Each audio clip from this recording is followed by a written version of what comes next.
KaraokeBooks. Moby-Dick, or The Whale.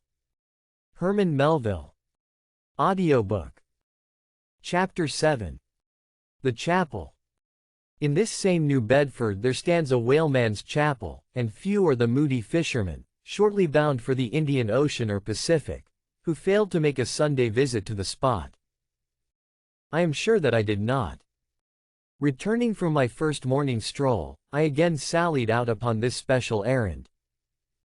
The sky had changed from clear, sunny cold, to driving sleet and mist.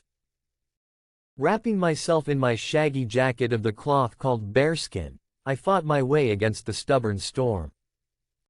Entering, I found a small scattered congregation of sailors and sailors' wives and widows. A muffled silence reigned, only broken at times by the shrieks of the storm. Each silent worshipper seemed purposely sitting apart from the other, as if each silent grief were insular and incommunicable. The chaplain had not yet arrived, and there these silent islands of men and women sat steadfastly eyeing several marble tablets, with black borders, masoned into the wall on either side the pulpit. 3 of them ran something like the following, but I do not pretend to quote. Sacred to the memory of John Talbot, who, at the age of 18, was lost overboard, near the Isle of Desolation, off Patagonia, November 1, 1836. This tablet is erected to his memory by his sister. Sacred to the memory of Robert Long, Willis Ellery, Nathan Coleman, Walter Canny, Seth Macy, and Samuel Gleig, forming one of the boat's crews of the ship Eliza, who were towed out of sight by a whale, on the offshore ground in the Pacific, December 31, 1839. This marble is here placed by their surviving shipmates. Sacred to the memory of the late Captain Ezekiel Hardy, who in the bows of his boat was killed by a sperm whale on the coast of Japan, August 3d, 1833. This tablet is erected to his memory by his widow. Shaking off the sleet from my ice-glazed hat and jacket, I seated myself near the door, and turning sideways was surprised to see Queequeg near me. Affected by the solemnity of the scene, there was a wondering gaze of incredulous curiosity in his countenance. This savage was the only person present who seemed to notice my entrance, because he was the only one who could not read, and, therefore, was not reading those frigid inscriptions on the wall. Whether any of the relatives of the seamen whose names appeared there were now among the congregation, I knew not, but so many are the unrecorded accidents in the fishery, and so plainly did several women present wear the countenance if not the trappings of some unceasing grief, that I feel sure that here before me were assembled those, in whose unhealing hearts the sight of those bleak tablets sympathetically caused the old wounds to bleed afresh. Oh! Ye whose dead lie buried beneath the green grass, who standing among flowers can say, Here, here lies my beloved. Ye know not the desolation that broods in bosoms like these. What bitter blanks in those black-bordered marbles which cover no ashes! What despair in those immovable inscriptions!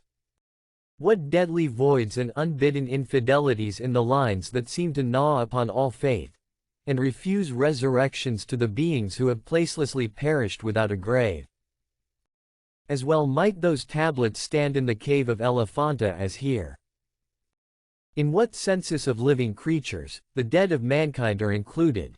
Why it is that a universal proverb says of them, that they tell no tales, though containing more secrets than the Goodwin sands.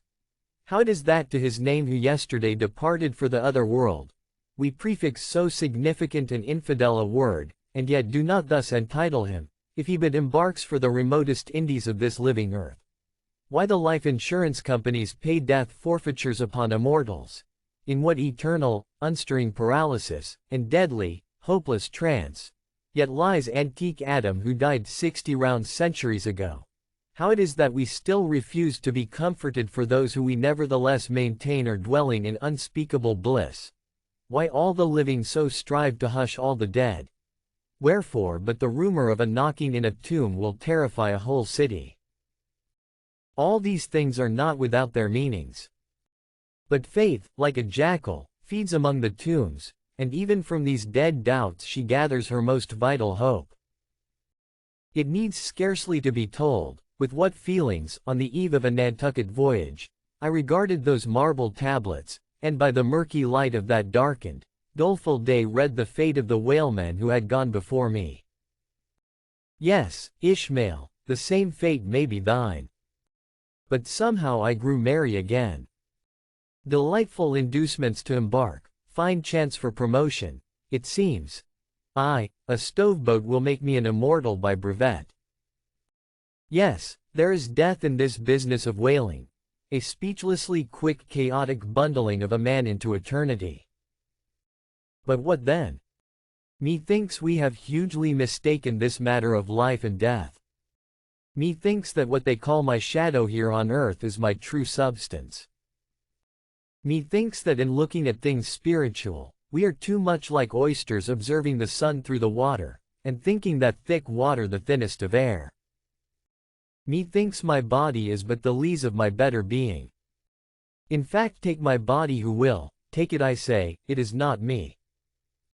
And therefore 3 cheers for Nantucket, and come a stoveboat and stovebody when they will, for stave my soul, Jove himself cannot.